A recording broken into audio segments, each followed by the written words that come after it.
Get the latest weather, traffic, and news updates online at 560theanswer.com. Now, from the Signature Bank Studios, this is Chicago's Morning Answer with Dan Proft on AM 560. The Answer.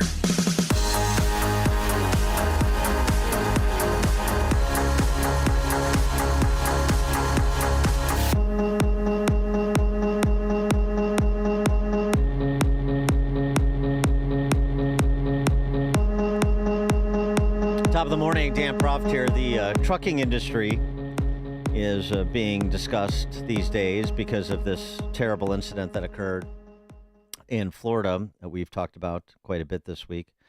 Illegal immigrant from India illicitly obtaining a CDL license, being employed by a trucking outfit in Florida, and attempting an illegal U-turn in the middle of a Florida turnpike that led to a minivan crashing into his trailer and killing 3 people. The individual, the driver, has been charged with 3 counts of vehicular homicide, vehicular manslaughter. But, of course, this has prompted questions about not just Secretary of State's offices in states like California and Washington and New Mexico, which all passed this guy along, apparently, but also what the trucking industry does to vet their truckers, their drivers. To discuss that with us, as well as other issues specific to Illinois, please be joined by Matthew Hart, the Executive Director at the Illinois Trucking Association. Matthew, thank you for joining us. Appreciate it. Morning, Dan. Great to be with you. So, tell us about sort of industry standards and how someone like this individual from India could slip through the cracks the way that he did. Yeah, there are cracks, and unfortunately, people slip through. And unfortunately, we've seen the result of this, and this has happened before. But this is probably one of the first times where we have camera footage to unfortunately show just how dangerous highways are. And that's one thing that I think a lot of people forget is just how dangerous it is when you're on the highway and you are traveling at speeds of 55, 65, 70 miles an hour, maybe more. 95, 100 in my case. Yeah. but it truly, and we take that for granted because the engineering of our roads, the engineering of our cars has gotten so much better. And so we kind of think we're invincible. We kind of think when we're, once we get out, especially on an interstate, a controlled highway, you think, well, I can just go whatever speed I want. I can stop whenever I want to stop. Nothing's ever going to, fall in front of me or turn in front of me in this instance. And unfortunately, our highways, they are a very dangerous place. And for that reason, that's why not only the professional truck drivers, but the motorists that we share the road with, everybody needs to, we need to make sure we've got the safest environment out there, the safest vehicles, the safest drivers. And this was an incident where you had someone, and again, we'll let the legal system play out on exactly why he made that decision. I'm a CDL holder myself. I've driven a semi on the highway. It's it's a lot of work when you're out there. There's a lot of things going on, but and then it's unfortunate when you find out the other circumstances that this driver possibly should not have been there. And that's we'll let that system play out. Well, right, but I mean, but how does it work? I mean, just in terms of like a major trucking operation, I show up to apply for a job as a trucker, and I've got a CDL license. Is that the end of the discussion? And I'm hired, or is there testing that's done in addition to whatever the testing that was required to get the CDL license? Is there other vetting that's done? Criminal background checks, things like that. Yeah, so there's no criminal background check, but a lot of trucking companies will go ahead and do a criminal background check. But there is, you're searching the history. If states have properly entered any data from, if you got a ticket in another state, let's say you're a professional truck driver and you had a speeding ticket in Wyoming, assuming that Wyoming system got their ticket, uploaded into the Federal Motor Carrier Safety System, then we have access to that. But, there sometimes not all of that data gets pushed into the FMCSA portal. Every trucking company should be checking that FMCSA portal, and I don't think every trucking company does. But then also there is drug and alcohol testing, and I'm in a program that regularly tests for drugs and alcohol. Every truck on the highway that's over 26,001 pounds, those people have to pass a pre-employment drug test, and they have to be randomly tested for drugs and alcohol. But just going back to that portal, the database that you're talking about. So does that database have things like this guy in question that we've been talking about, the incident in Florida? So he's arrested at the border by Border Patrol in, I think, 2017 or 2018 at San Ysidro, California. And he is, the case is adjudicated by an immigration judge. He's basically bonds out for $5,000. Does that event, is that event registered in terms of knowing whether somebody is in this country legally or illegally for an employer like a trucker? Not on the FMCSA portal. The only thing you're going to see there is what we call DOT reportable crashes. So that's where if there was a crash involving the truck, and there's certain criteria for, but basically it's if there's a crash on the highway. That's what should be showing up on the FMCSA portal. But if it's not a DOT reportable accident, we don't have access to that information. What about E-Verify or other ways to check? I mean, I assume the trucking industry, like a lot of industries, you have people in this country illegally, that this is a pathway to a decent, good paying job, without having to, go through years of education necessarily. And so it's something that you would be on the lookout for, right? Absolutely, and you're exactly right, because it is a great pathway to business ownership. It's a great pathway to prosperity, for all immigrants, and we have a lot of legal immigrants who have done that and have made, have grown great trucking companies, especially in the Chicagoland area. It's a great place to come and live the American dream. It truly is.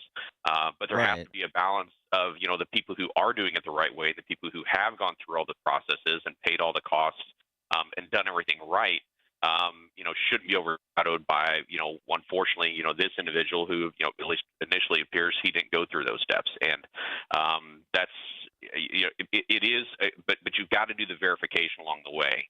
And that's where, if you run a small trucking company and your name's on the side of that door, you want to do everything that you can to make sure that you're putting good people behind the wheel.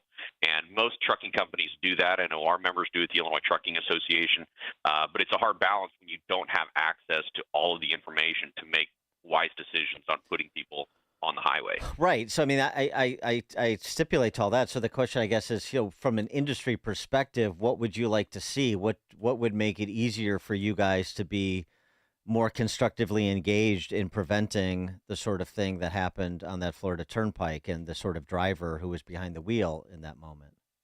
Yeah, I don't know all the details, all the background details yet of what's going on in Florida, but I can tell you, we rely heavily on the Federal Motor Carrier Safety Administration. We rely heavily on them making sure that the people, when they're applying for an FMCSA or a U.S. DOT number to start a trucking company, that that they are being audited, and they've at least gone through their introductory audit. That they are doing everything properly, that they know about the regulations. That's another thing. It's just knowing all the regulations involved in running a trucking company. Yeah, but I'm not talking about just starting. I mean, of course, we're not just talking about starting a trucking company. We're talking about just driving for a trucking company. I mean, we're talking about trucking specifically, but I mean, this is a conversation for all sorts of sectors. How can the trucking industry, what can they do or pressure the government to do such that they can do a better job of vetting to make sure they're hiring people who are not here illegally, period?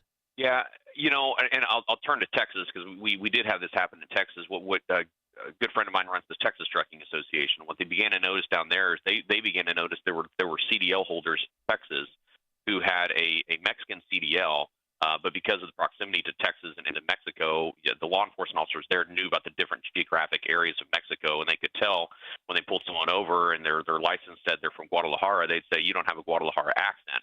And that led into an investigation in Texas where they discovered that a string of fraudulent CDLs, and that led to some changes in Texas. We've talked to the Illinois Secretary of State here as well to make sure that we are making sure that we don't have fraudulent CDLs, and making sure that those, verifying that those are valid CDLs. and making sure that people go through that. But again, that a lot of it goes back to enforcement, right? You got to continually be checking and making sure there aren't people getting fraudulent CDLs and then working at trucking companies. Yeah, well, the problem, of course, is that Secretary of State Ali Giannoulias and the rest of the power structure in this state are all sanctuary state proponents.